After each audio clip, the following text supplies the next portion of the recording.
All right, well, hello everybody, and thank you for joining us for our December-ish edition of Fuse Live. We are the fellowship using the science of engagement here at the University of Texas at Austin, and we're a fellowship program for secondary teachers from Texas and from around the world at this point. We have teachers from Western Europe, many states across the U.S., all joining together to learn different ideas and really the science of engagement and how they can implement different ways to think about how they're engaging with their students and building a culture of learning in their classroom. My name is Ryan Smith. I'm the director of the fellowship, so I work with the teachers and the districts and schools that join throughout their experience. And each month we hold one of these live sessions, and we take not a deep dive, but about a halfway dive into one of the practices that your teachers learn throughout their time in the fellowship. This month, we're going to be talking about exam speeches. That's a critical practice that they learn that really helps them think through how they're talking about exams, how they're using their language to help their students see that as, not a scary incident that they're going to encounter, but rather something that they can approach with confidence and with ease.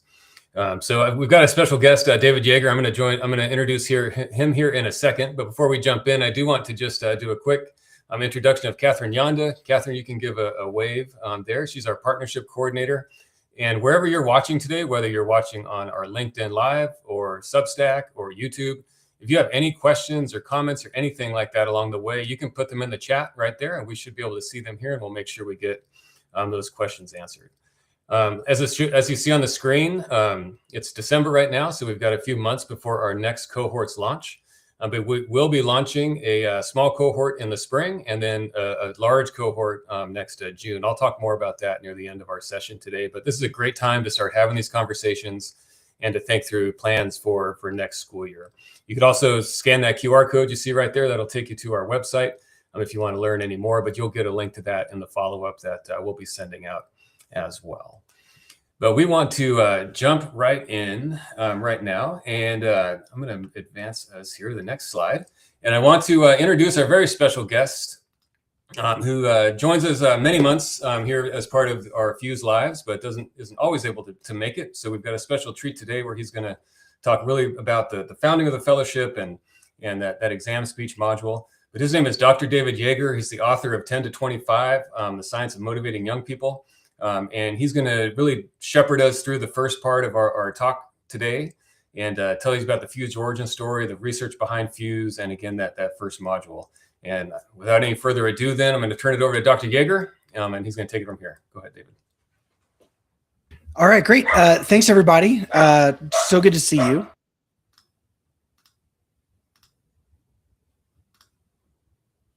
And my dog started barking like immediately as I started this.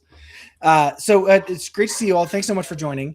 I'm a developmental scientist. I focus on adolescence and motivation. And I wrote a book called 10 to 25, The Science of Motivating Young People. And in that book, I wrote about some new insights about how to engage adolescents and young adults. And in parallel to writing that, we developed a program that is designed to equip adults with the mindsets and tools that they need in order to engage their students. And I did that in partnership with my collaborator, Dr. Carol Dweck, who wrote a book called Mindset, and also a key advisor and mentor of mine, Uri Treisman, who I also write about in my book, a well-known math instructor. And then finally, a key partner was a dual enrollment network called OnRamps that was led by someone named Jennifer Porter, who is a wonderful educator and leader. And together we created Fuse, which I'm going to we'll explain more about it. But what I want to do is give you a little bit of the theoretical background and at a high level, and then we're going to double click on one of the practices that instructors in our network use. All right, so let's get started. So buckle up.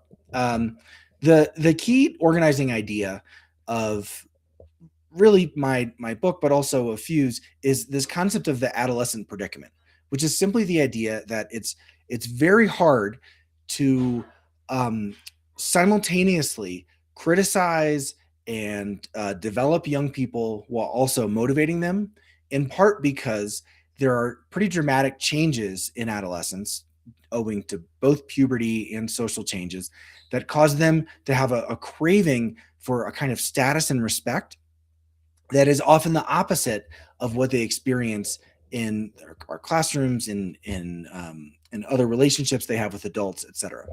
And so, without dwelling too much on all of the different studies, here's basically 100 years of the developmental science of adolescence in one slide. And the punchline is that teenagers' brains and hormones make them hypersensitive about status, respect, their reputations, how they feel about themselves compared to others. Basically, their view of themselves publicly and socially in light of how other people are thinking of them.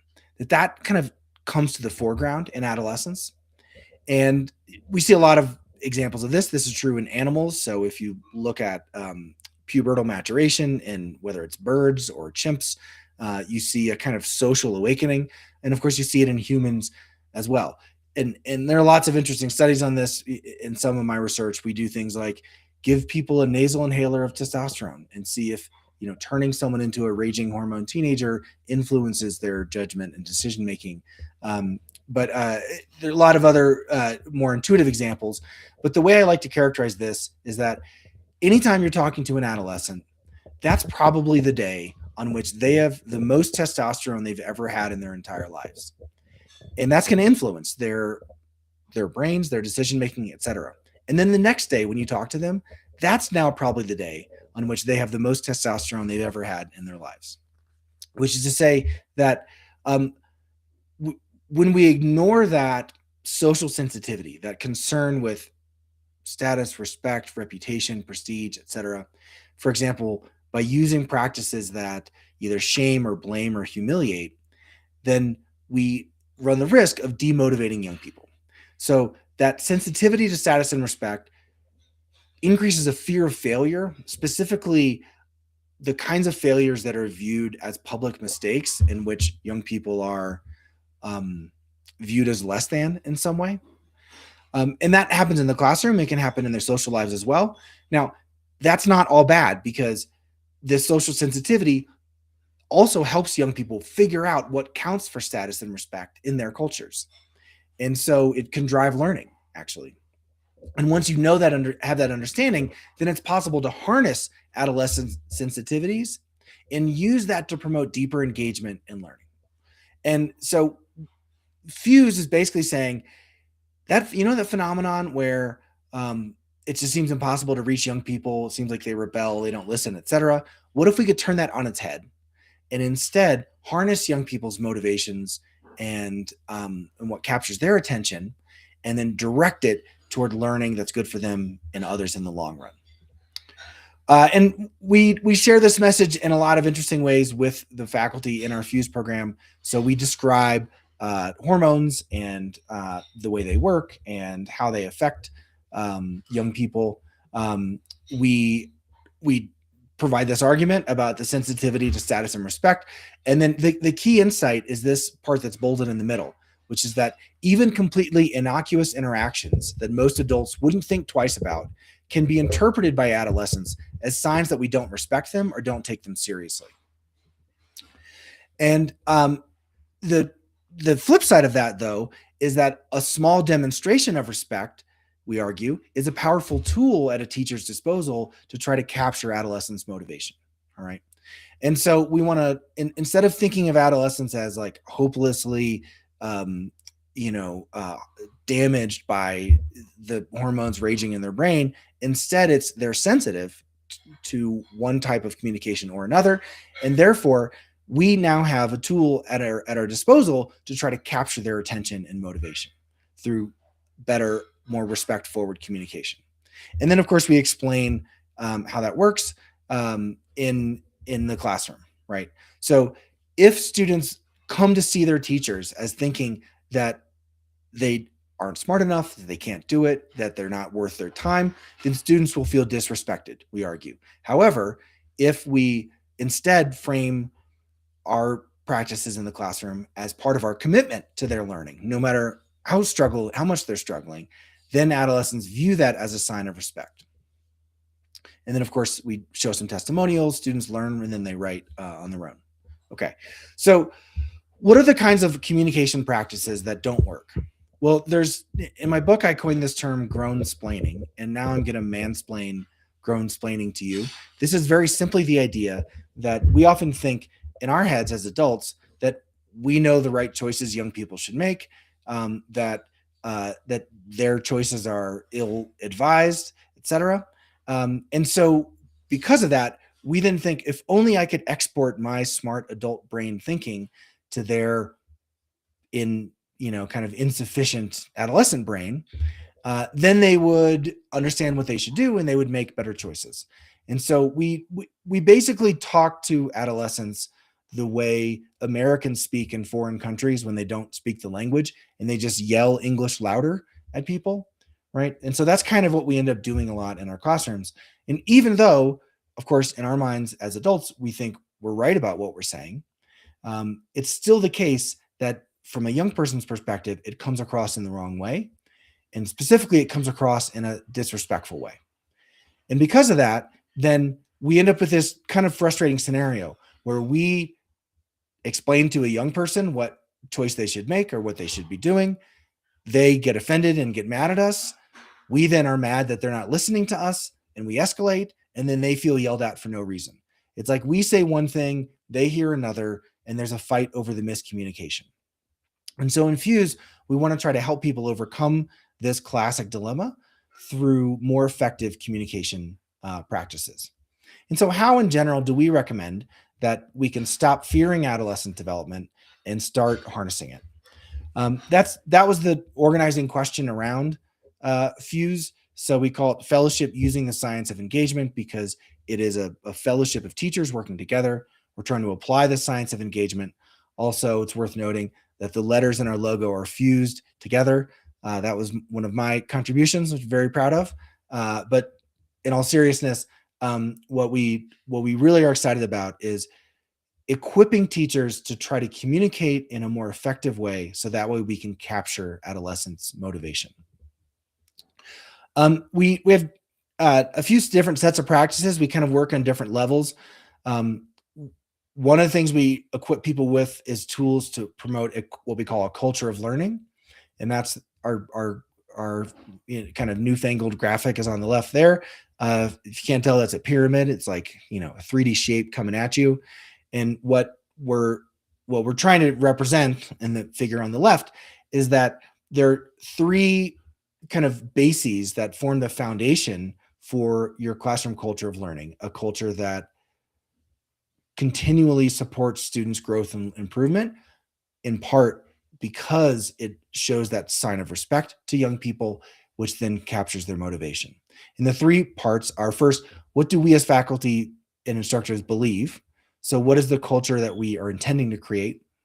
Then the bottom right is, what are our policies and procedures? How are we actually grading in ways that promote growth and learning? How are we affording the opportunity for revisions, for example, or ways for students to get points after they make mistakes, etc.? So it has to kind of rubber meets the road. A culture of learning has to be instantiated in our actual policies. And then on the bottom left is, what is our language of communication, which is, how are we even communicating this culture? And that's important because students will have experienced other cultures before they come to our classes. They might have experienced very authoritarian, aggressive cultures. They might have experienced very passive, low standards cultures. Whatever it is, they may not be prepared for the rigorous, growth-oriented, respectful cultures that we're trying to create. And so we need to be smart about how we communicate with young people.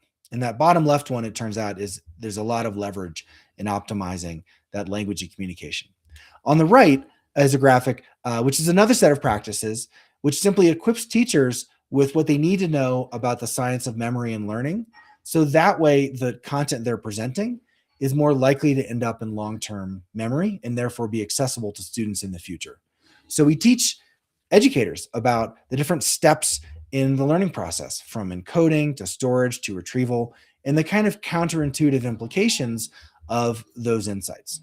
Okay, but today we're really going to focus a little more on on the culture of learning. That's where our exam speeches practice focuses on.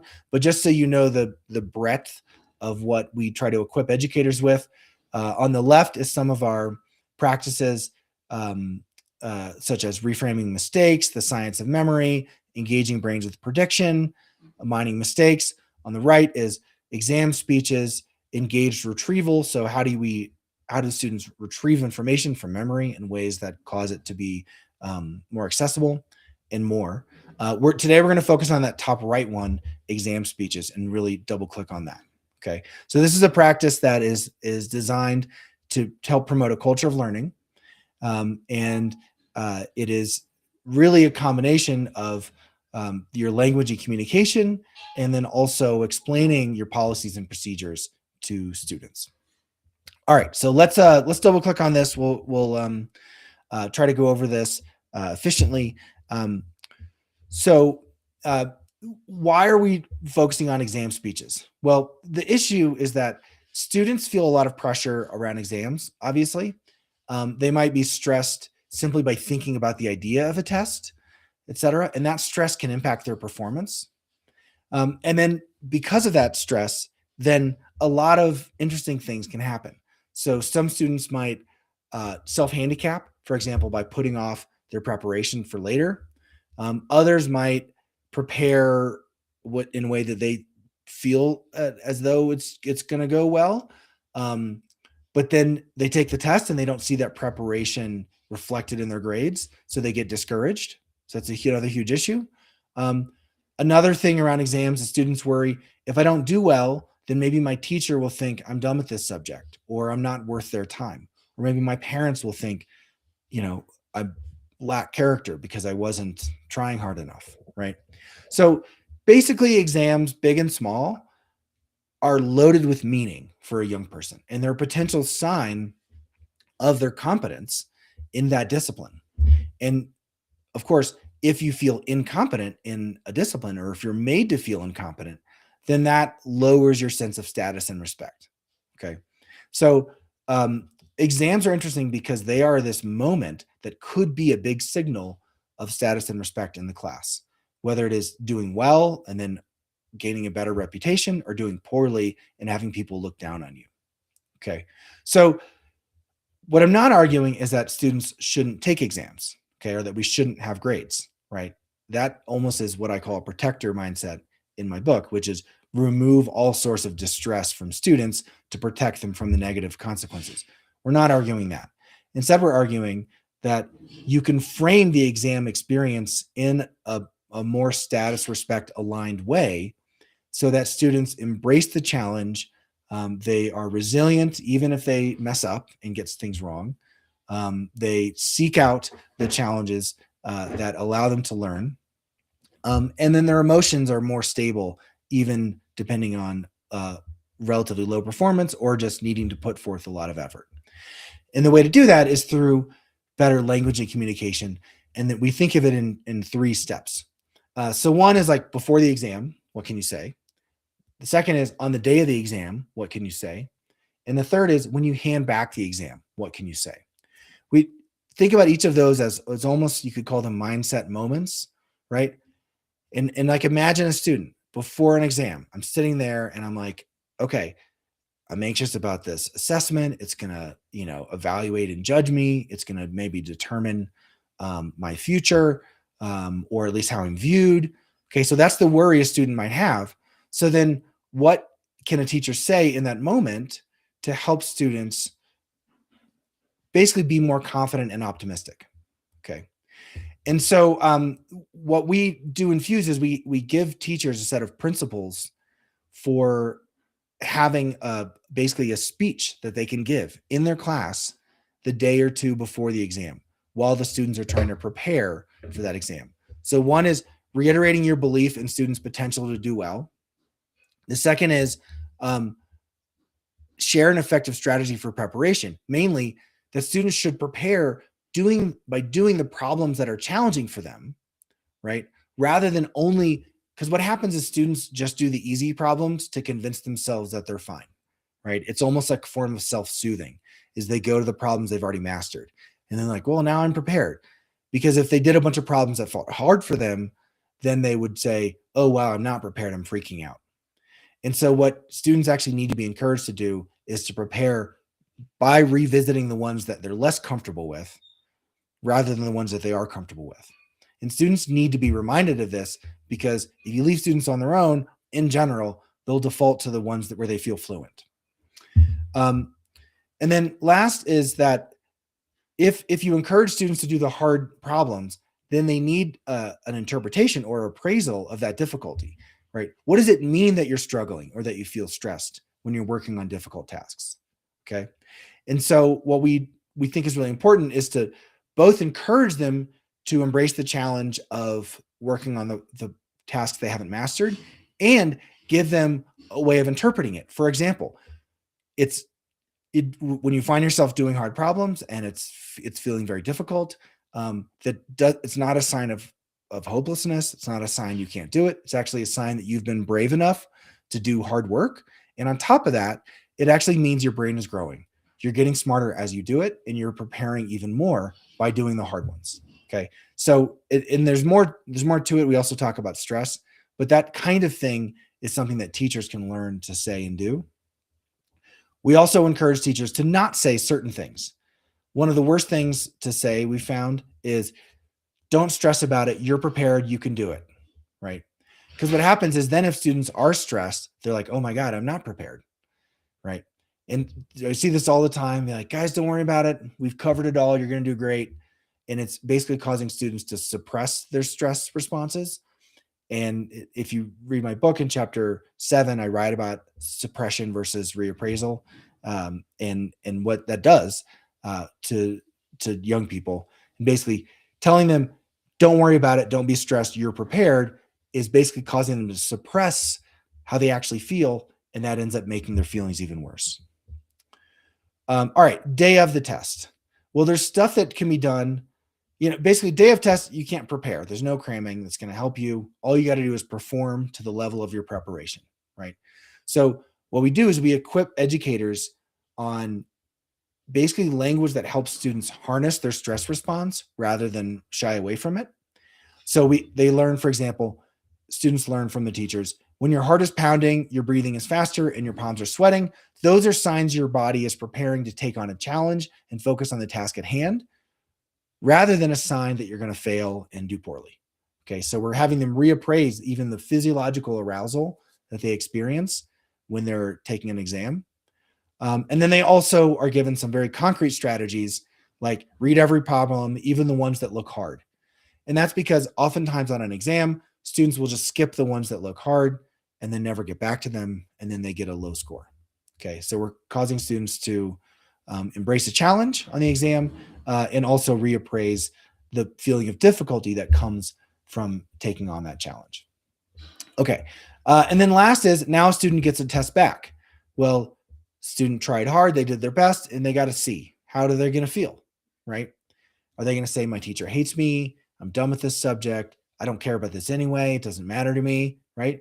Or are they going to say, wow, 25% of these problems are things I need to master. So now I know the 25% that I need to go focus on to improve, right? Obviously, we want them to do the latter, not the former.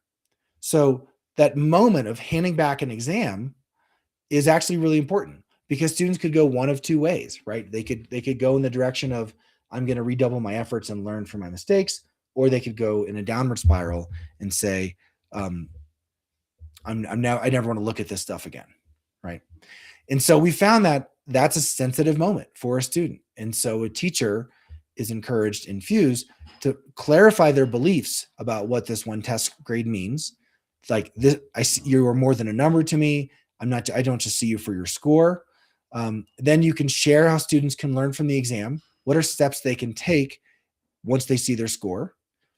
And then also point to policies that you have that allow students to get points back as they complete those revisions. Okay. So just as a kind of recap, across these 3 moments, before the exam, day of the exam, after the exam, you can clarify what the test means and what it doesn't mean to you. You can remind students of policies like your revision and retesting policies that are designed to support learning. And then you can clear up any misunderstandings about why we test and what the stress means. Okay, I'm going to stop there. And if there's any questions in the chat, then I can answer those. But otherwise, thank you guys so much for your attention. So Ryan, I'll stay on, see if there's any questions. Yeah, stay on for a little bit. I have a couple questions. I know in the chat we might have some we have some comments, but no questions. And we're monitoring the Substack chat. It seems like that's where most of the conversations are right now.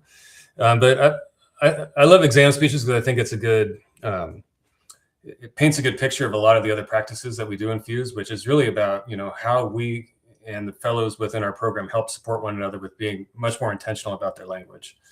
And I was wondering, David, if you could say a couple of words about what we've seen in the research when teachers or adults they're not as transparent as they think as they could be around some of these key points. Like if you don't say anything about an exam and you give it, you say some things like maybe don't stress, you've got this, things that as adults we say all the time.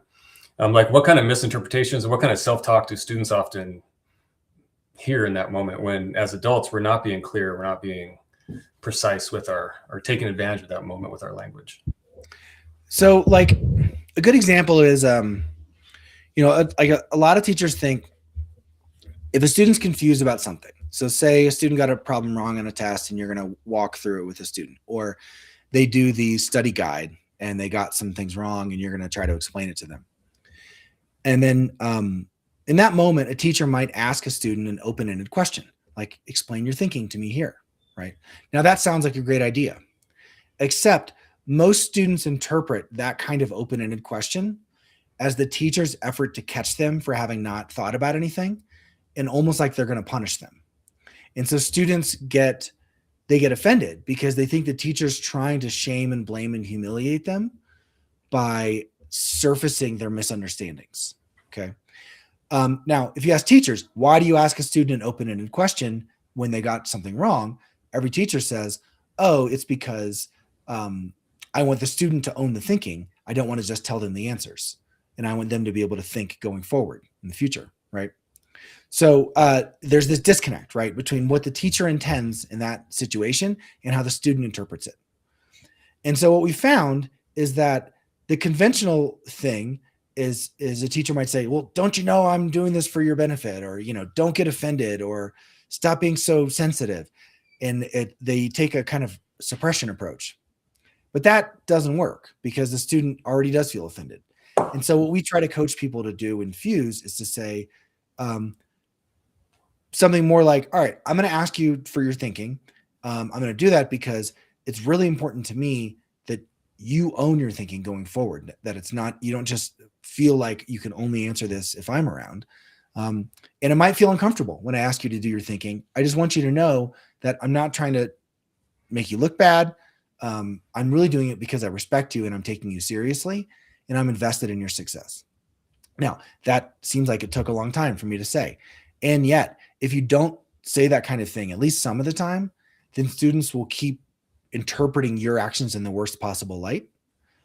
And so what we found is that you have to be 2 to 3 times more transparent than you think you need to be because of this adolescent predicament, this mismatch between the status and respect they want to feel and what we actually afford them. Yeah. Can you talk a little bit too about, I know, because you're a professor here at UT, you've got, I think like 100, 125 students, similar to what, most of the secondary teachers in our fellowship have. And how it's so easy as a teacher when you've got 150 tests, or this is like a common routine thing for you, and keeping yourself from falling into that trap or reminding yourself that this test is the one thing for this student. And how, like, any tips or tricks or ways that you approach that to make sure that each student kind of feels that you understand how special this is to them? Yeah, it's kind of like imagine you're a judge in a criminal court. You're going to see 50 cases a day, but if you're a defendant, right, that day could determine like your whole future. Like, are you going to be a convicted felon or not? Right. And are you going to have a record? And so there's a disparity between the administrative person, whether it's the judge or the teacher, and how many cases they're seeing versus the person who's more vulnerable in that moment. And so I think as a teacher, every time we grade, it's not just we're checking mechanically for information that is there or not in a student's mind. It is a social conversation, and their reputation is wrapped up in it, and their future is wrapped up in it. And also the power disparity between us as the grader and evaluator and them as the person who ideally has submitted their best work, there's a huge disparity there. And so in general, like a main finding from social psychology is that the more power you have in a situation, the less you take the perspective of the other person. And I think that happens whether it's professors or judges or police officers who stop you, on the street, or teachers, handing out exams. And so I think that you kind of have to have as a habit of mind, a sensitivity to, this might be the one moment where I might say something that could set them on a better trajectory for life. And I shouldn't waste that moment. But also I could say something wrong, and it could really be an issue. Now, so that's a kind of habit of mind, to take each moment with the sensitivity that it deserves from the perspective of the kid. I'm not arguing, though, that you're going to mess up and then ruin somebody's life, because in fact you get do-overs. So if you come across the wrong way in an evaluative setting in a classroom, you can go revisit the student and talk to them and be like, I didn't handle that the right way. And in fact, one of our facilitators is always doing this. So he might have a student ask, they get something wrong. He asks them to explain their thinking. They get stressed out and they cry, right? He'll take them aside after class and be like, look, I'm not trying to humiliate you. I'm not trying to make you cry. If you don't want me to call on you because it's too much right now, that's fine. I won't do it right now. We'll do it later. But I want you to know that I'm not trying to come down on you. I'm just invested in you and I believe in you. And then usually the student's like, okay, you're right. It's fine. You can call on me, that kind of thing. But you get do-overs, and that's kind of like, you would never do that if you thought that young people were just overreacting and being ridiculous. But if you thought, oh, they are very reasonable in their sensitivity to status and respect, and it's something I need to pay attention to, then people are more likely to be willing to do the do-over because they think that the young person's response was legitimate. Yeah. Thank you for that. We have I think we've got time for one question. We got a question come in from Paul on the Substack. It says something about apathy. It's like, how do you handle apathy on students around exams and other large challenges? Any kind of frameworks around that, and specifically thinking about, potentially for high school students around some like high stakes, like ACT, SAT, maybe tests that we're not giving, but as the teacher, as a trusted adult, have a lot of influence. Yeah. I mean, I think that to address apathy, you have to think about the different sources of apathy. So sometimes students don't care about school in general. Other times they like school or they're okay with it, but they really dislike the evaluative judgmental part of school. And so they don't care about the exams. But other times they perceive the system in general to be kind of unfair and rigged. And so they don't want to play the game that feels unfair and rigged. So, imagine, and a lot of that comes down to the fact that, in America, we do education in a kind of weird way. The teacher is an expert in a source of knowledge in their discipline. And then we teach some things, but we test on some of the things we taught and other things not. So the student's job is to guess the hidden in between the lines information about what is going to be on the exam. And so the student has to do mind reading, basically. And so we withhold information because we don't want to make the exams too easy, right? And that's very different from systems where you've got an external examiner, and then I, your teacher, I'm going to tell you everything I know, and I'm not holding anything back, and it's clear I'm invested in you. So when students perceive at some point this system that we've created that then is used to sort and rank people and determine what their future will be with respect to higher education, then it's easy for them to kind of disengage. And so the shift is to change the focus from the point of this test is to rank and sort and judge and evaluate, to another shift, which is the point of this test is to know where you're at so far so that we know what to work on. And the reason I need to know that is because I'm invested in you and I care about you too much to let you leave this class not having mastered this content, right?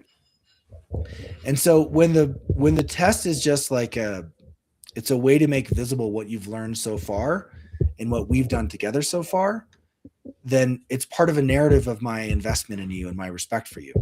And I'll give a very concrete kind of analogy. So my daughter does ballet, and she was at the San Francisco Ballet last summer, and I watched her lessons, like her class. It was like a well-known kind of intimidating ballet instructor. Anyway, she's one of the 30 girls, and at some point he has them do some exercise where it's hard and they have to maintain some pose, and then eventually all the girls fall, but in different directions. Some, from whatever pose they're at, they fall forward. Others, whatever pose they're in, they fall backwards. Others, they fall to the side. And then now all of them are wondering, did I just fall down in front of this intimidating teacher who thinks I'm a bad ballet dancer? Right. So they're worried that this was a secret test of whether or not they're good enough to be in the San Francisco Ballet. Right. But he doesn't let them think that.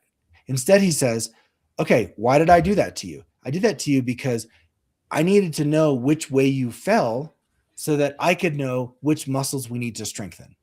Because if you fell forward, it was like your back muscles, and you fell backward, it was like your core, and sideways is like your hip or your thighs. So it's framing the test not as judging, sorting, ranking, evaluating, which is what in the student's mind, it's information for me to know how to better support you to get to a high standard and a high level. And I love that. And I think the more that students perceive tests in that way, because we've communicated in a smarter way, the more engaged students will be. Excellent. So I know I said just one more, but do you have a couple seconds for one last one that just came in from Brian? And I think this is a good point because we're talking about exam speeches today. It's just one of the practices. So we've pulled it out to talk about it, but teachers in our program, this is part of a full curriculum that really starts near the beginning of the school year. And Brian's question is, do you set the groundwork for one-on-one communication with students during your first classes with a new group? Yeah, so we've found that our recommendation is to start every class, basically the school year, with what we call a first day of class speech, where you articulate key beliefs that are going to come up again and again throughout the year. So you say, all right, some of you might be wondering, what does your test score mean to me? Well, let's talk about that. Does it mean I'm judging and evaluating you, or does it mean I'm getting information about how to better support you? Well, it's the latter. If you ask a question in class and you're confused, what am I going to do? Well, I'm not going to get mad at you for asking a question and slowing the class down. Instead, I'm going to be excited that you're helping the whole class learn by surfacing something that probably a lot of people are facing, right? So kind of on and on. That basically it's things that teachers might say eventually, but it would be ad hoc over the year. And maybe it would be week 6 before they said anything about why you should be comfortable asking questions. But that's like too late. Students sitting there for 6 weeks feeling intimidated asking questions, right? It's like, just avoid that. Say it up front. And then that ends up setting the stage for a lot of these other dyadic conversations because it creates a kind of shared understanding up front. On top of that, we have students complete modules. So our mindset modules. So that way the student's mindset is basically prepared to interpret the faculty members' actions in a more charitable light, so that when you take that student aside and troubleshoot a mistake, they're remembering your speech. They're also remembering this bigger idea that mistakes are your friend and you can learn and things like that. Yeah. All right. Well, thank you, Dr. Yeager, for joining us today. My job for the rest of our time here together. So let's give David wherever you're watching from, you give him a clap in your home. All right. Wherever. Thank you guys very much. It's great to see you. Thank you. So for the rest of our time together today, I really want to just really talk through some of the logistics, the nuts and bolts of the fellowship. as David mentioned, this exam speeches that we just kind of took a deep dive into is just one element. That first day of class speech, we also call it the culture of learning speech, is kind of one of the first practices that teachers learn. So it's really, you got to think of it as a full suite of different ways of thinking about, as adults, how we frame our language around key points in the classroom. And the way we do that is through this fellowship, that we call Fuse. So as I mentioned in the very beginning, we kind of have two different times teachers can launch. We'll have a small handful that's actually going to start in March of this year, and then they do their first 2 days during the school year. But then our main cohort launches in the summer. So if you're watching now and you're thinking that this could be a good fit for your campus or your district, this is a great time to start these conversations, because we can talk through, how that would really look. We start with a kickoff here in Austin in June. And so here's just a few picks from last year's event. So we'll have, a couple hundred teachers from all around the country will come here to Austin. We have 2.5 days, of a real high energy kickoff. It's going to be June 16th through 18th this year. We do that event hybrid. So we'll have about half of our teachers will be here in person, half will be joining remotely. And it's not just like a streamed version of if you were there. We have online facilitators who are actively working in groups with the teachers who are joining virtually. So we do everything we can to make that online hybrid version just as engaging as being here in person. But we start with the kickoff in the summer, 2.5 days. The teachers learn their first few practices. They learn that culture of learning speech practice. They think through about the science of memory and really lay the groundwork for starting a school year with making sure practices are in place to make it more likely the students will be able to retrieve information. Most of the teachers in our program are secondary math teachers. That's our main focus, but we do have teachers from other content areas as well. But we are by no means a math curriculum. Every district, every school has their own scope and sequence for math, their own way of teaching math. Really where we come in to support is in that classroom, that math classroom specifically, how are you building a culture that is academically engaged? Students are more likely to raise their hand and ask for help, more likely to understand your beliefs as a math teacher, and that you don't see somebody's results on a specific test, or that they made mistakes as a character flaw in them. So really fine tuning our language as adults to make sure that we're being very transparent, very clear with our young people. Because as David mentioned, if we don't have that clarity, I don't know who else on the call has teenagers. I have 2 of them at home. They often misinterpret my intention, but usually that's because I'm not being clear enough with what I'm saying. So, for example, that exam speech practice we just talked about, your teachers would spend a lot of time crafting their own, 3 speeches, and then they would work with partners, peers, after getting some learning from Dr. Yeager and others. They get feedback from us on ways to fine tune, ways that we think there might be some misconceptions in there before they go and try it with their students. So not a math curriculum by any means, but every math teacher pretty much gives assessments, or every teacher gives some kind of performance task. Or if you're a coach watching and for a big game, thinking through that speech that you're going to give, when everybody knows that big game's coming up, what are you going to talk? How are you going to frame your language that day of the game? And then what are you going to talk about? How are you going to frame your language, whether it's a win or a loss, or whether the student was successful or struggled in their mind on that assessment? So I have a question in the chat. We work with charter schools. Yeah, we work with any type of school, private school, public school, charter school, any and all of the above. We have panels that come in. Dr. Carol Dweck, as David mentioned, she's a key member of our team as well. Uri Treisman here from UT's, been on our panels. Haven't set our panel for this year yet, but those are the types of people that usually join us. But again, that June 16th through 18th is our big kickoff for our 26-27 cohort. And then during the school year, teachers attend 2 virtual institutes as well. So they learn their next 2 practices in the fall, spend a lot of time talking about implementation in the spring. For example, they learn their exam speeches in the fall to really think through how are they going to talk about, finals, or if you're in Texas or whatever state you're in, you might have some kind of end of year test, state exam. How are you going to frame your language about that? And then we talk a lot about how can we help students reframe that stress to better understand that just because they feel nervous about a test, it doesn't mean there's something wrong with them. Doesn't mean they don't belong in that advanced math class, but instead help them understand that that's their body getting ready to do something challenging. This is important to them. That's why they're feeling that way. But throughout the experience, it's very much a continuous improvement cycle. With our teachers, we learn just as much from teachers in the classroom about how specific language is interpreted in different parts of the country, and different ways to really craft a message that lands well with adolescents.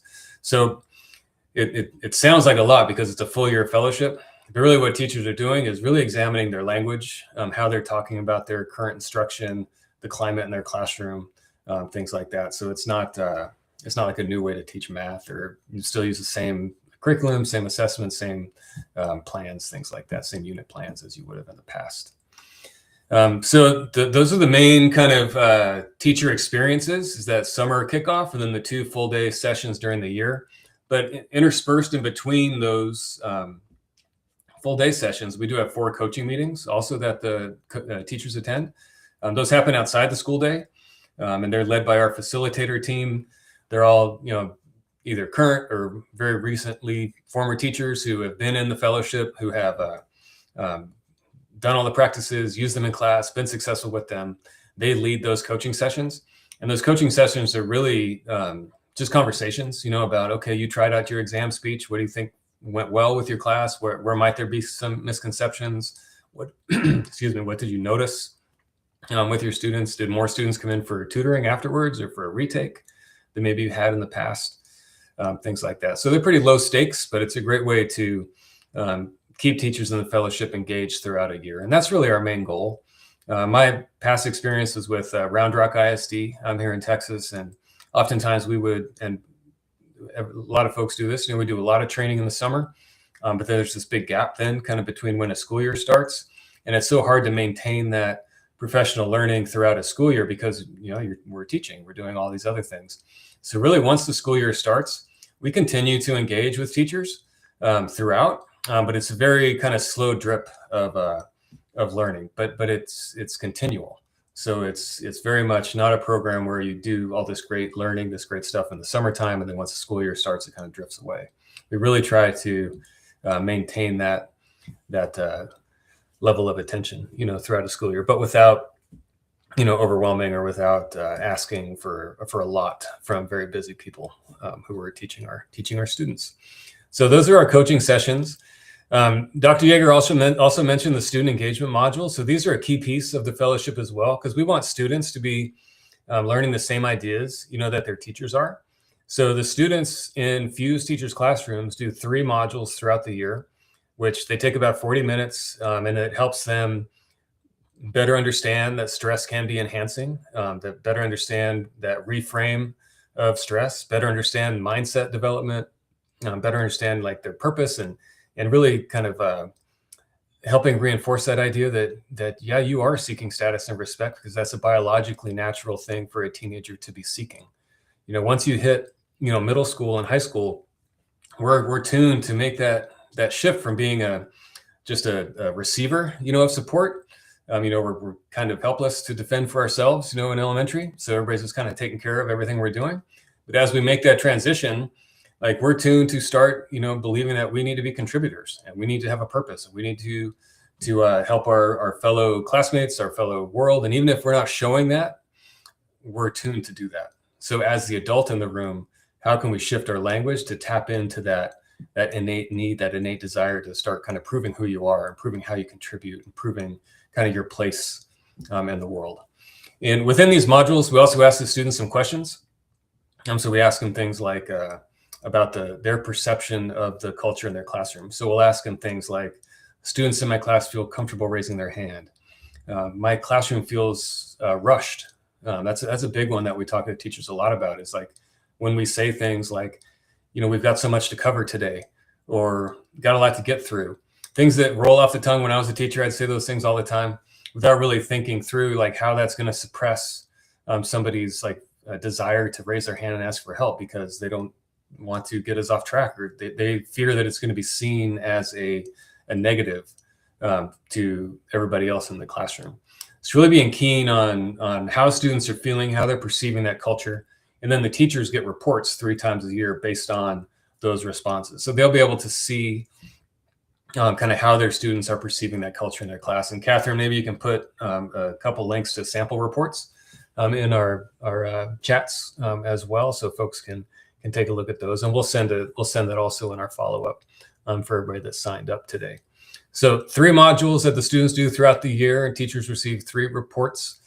And then again, everything that we do, I always like to share this slide too, is geared towards, moving that perception of students, whether it's through the teacher modules or the student modules, is changing the perception in classroom away from the idea of a culture of compliance to that culture of learning. So when we talk to students, and with Fuse and with other projects that our team has done in the past, we have so much data on kind of what is that self-talk that teenagers are hearing or interpreting when they feel dissatisfied in a classroom. And oftentimes it's that perception that the culture or the vibe in this room is that I need to go try harder alone, that I'm not going to be supported. And I don't think a teacher would ever say, go try harder alone. When somebody's not successful on an exam or on a project or a homework assignment, whatever it might be.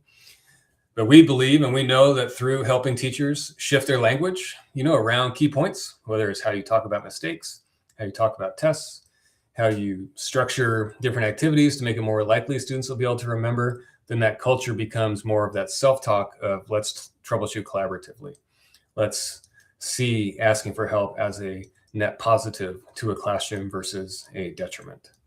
So we'll share this slide with everybody as well, just because it really kind of shows the shift that we're trying to make in the perception of students in a classroom. Just a few last things I always like to share before we wrap up for today. We very much believe that teachers need to be, for lack of a better word, just honored and compensated for their work. And by joining Fuse, and as districts and schools sponsor their teachers to enroll in our program, we always take $1,000 of that tuition that is paid for the teacher and give it right back to them. As long as they are attending and they complete their work or complete the modules, that they're doing with us, and just try them out with their classes, then they earn $1,000 back, $500 at the end of the first semester, $500 at the end of the second. So if what you're hearing today is interesting to you, and you schedule a meeting or we reach out and want to talk more, we can talk about overall costs. But that $1,000 is always part of it that goes back to the teacher. And just a couple of last key points that are kind of part of Fuse, but a little tangentially part. One other element that you would get access to if your school or district or group joined is we do 4 executive leadership series sessions each year as well. Dr. Yeager and others from his network really, they get on, and this is more geared towards principals, assistant principals, superintendents, department directors, folks like that. Different ways that as a leader in an organization, how can you use a lot of these same science of engagement practices with your staff? We a couple months ago, and I'll send a link to it. It's on our Substack. If you're watching there, you can scroll down. I think it was behavioral science and leadership. We spent a lot of time talking about, some puzzles that I know I had, as a campus leader and district leader.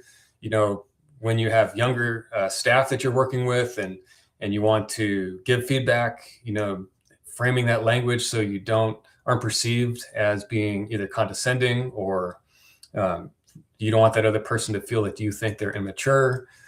We talk a lot about, you have a new teacher and they're about to have their first back to school night or parent conference, different strategies for having that conversation with them. So you're not perceived as thinking that they're incompetent or immature or not ready for it. How to have a conversation with a staff member who might not be dressing appropriately, everything like down into the weeds of conversations that as a leader that you have to have, but how to do that with more of that mentor mindset that we talked about.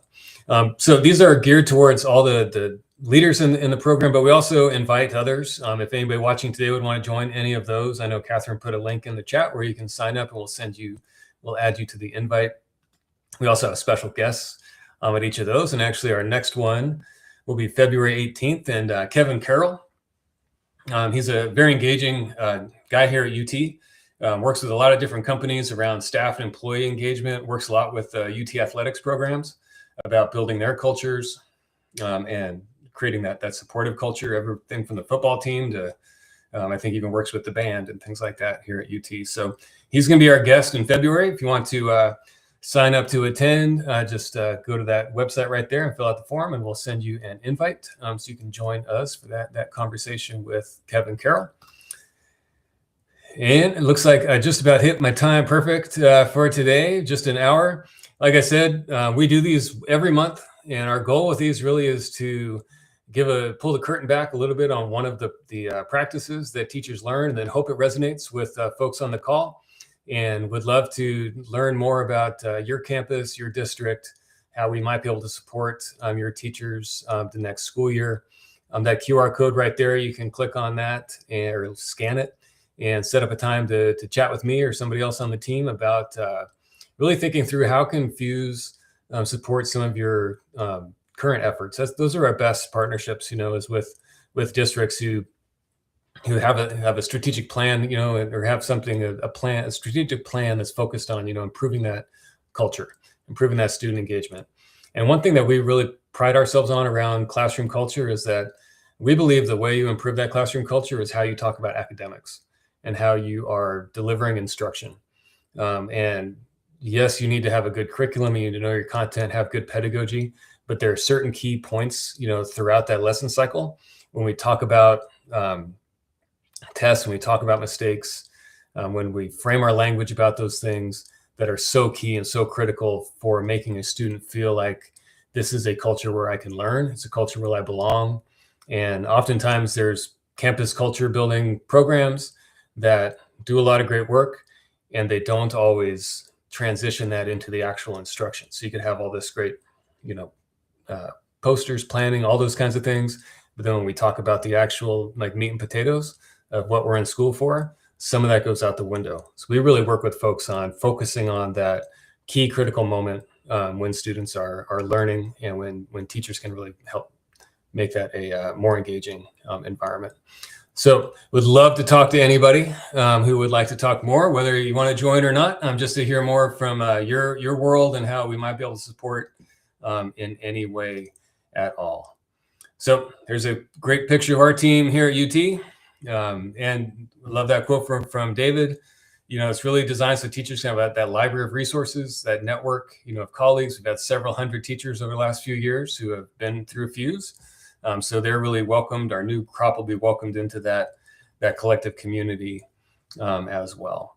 So I'm going to put this back up just one more time. If anybody wants to scan that or book a call, and we will see you next month. I'm not sure in front of me what that date on that one's going to be, but we'll put it out on Substack, on LinkedIn. Hopefully, I think LinkedIn might not have been working today for some reason, but we'll make sure that works next month.